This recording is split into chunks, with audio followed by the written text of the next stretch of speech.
The dragon should have terrified me. Her wings blotted out the stars. Her scales shimmered with molten silver, and her eyes, slitted, glowing with fire, were full of desperation. She didn't roar. She begged. I was just a nobody, a hydroponic farmer on a backwater moon called Elon 3. My only neighbors were soil drones and moss squirrels. I didn't even own a weapon. So when the alien dragon crashed down into my crop field with smoke pouring from her nostrils and blood staining her underbelly, I should have run. But I couldn't. Not after I saw what she carried.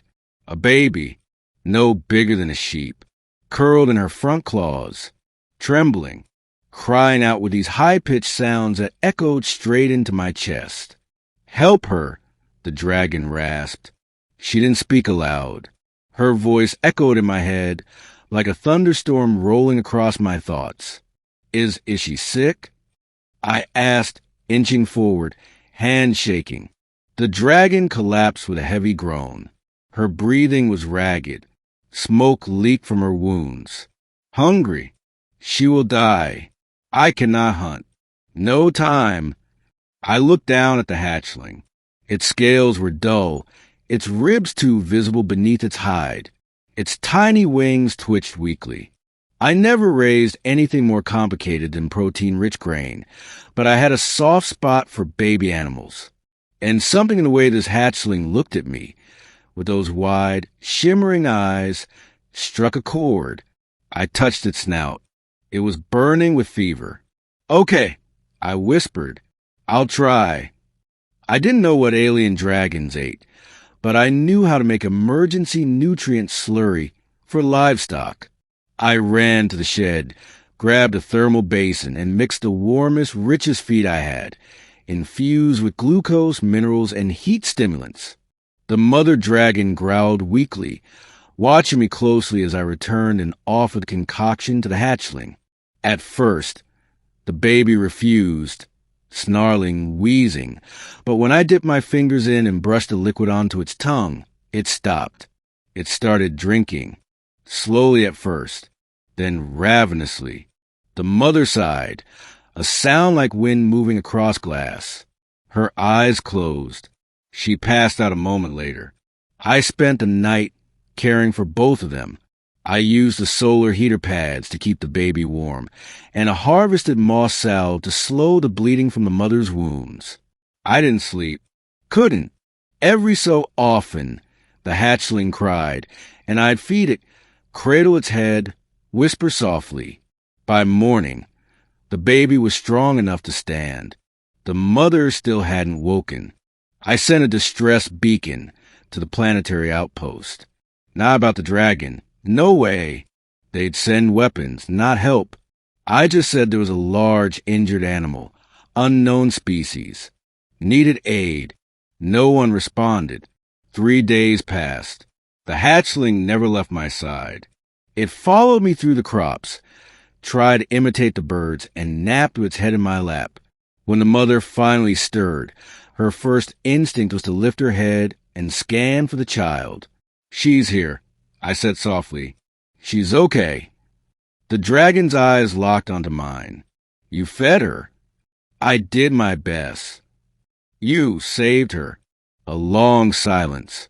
"Then why?" I shrugged. "Because she needed me." Later that night, while the hatchling curled up on a heat bed and the dragon rested beneath my crop dome, I sat beside her. The wind outside howled. Stars blinked above the clear dome ceiling. I thought dragons were just stories. I said, "We are stories now," she replied bitterly. "Hunted, driven out. I fled across galaxies with my clutch. She is the only one who survived. I'm sorry. She is the last of my line." Silence again. Then she looked at me. "You are not like the others." I smiled faintly. "I'm a farmer, not a soldier." "You are more than that. You listened." A week later, a ship finally arrived. But it wasn't from the planetary outpost. It was a private mercenary craft. Sensors must have picked up the dragon's crash landing. They came armed. The dragon rose with a roar that shook the hills, placing her body between the baby and the ship. Soldiers fanned out, shouting, preparing weapons. I ran between them. Don't! I shouted. She's not attacking. She's protecting her child. She's a Class S threat, the squad leader yelled. Galloway, civilian. She's wounded. She hasn't killed anyone. I've been living with her for 2 weeks. She only came because her baby was starving. Stand down, barked another soldier. This is protocol. A small voice cut through the chaos. From the top of a hill, a young man rode up on a hoverbike. Dirty overalls, sunburned skin, wide hazel eyes. His name was Leo, a neighboring farmer I didn't even know existed. I saw the baby, he called out. It played in my field. It didn't hurt anyone. The soldiers hesitated. She's not a monster. Leo shouted. She's a mom.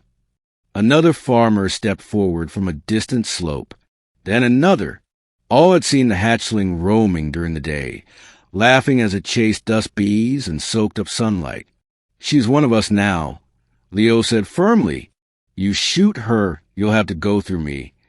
Then me, then the others. The mercs backed down. They took recordings, sent reports, promised a return with clearance. They never came back. Months passed. The dragon healed.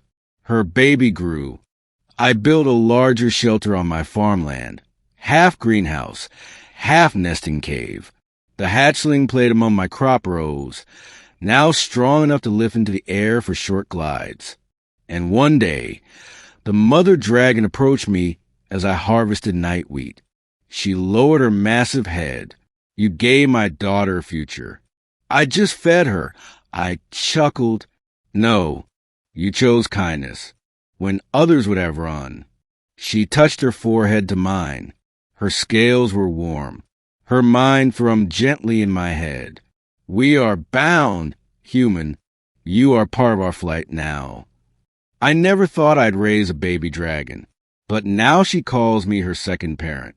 And when she finally took to the skies, wings strong and bright against the stars, she cried down a sound that shook the crops and the very ground beneath my boots. A sound full of joy. A sound that said, I remember who fed me when I was weak. And I smiled, because that was enough.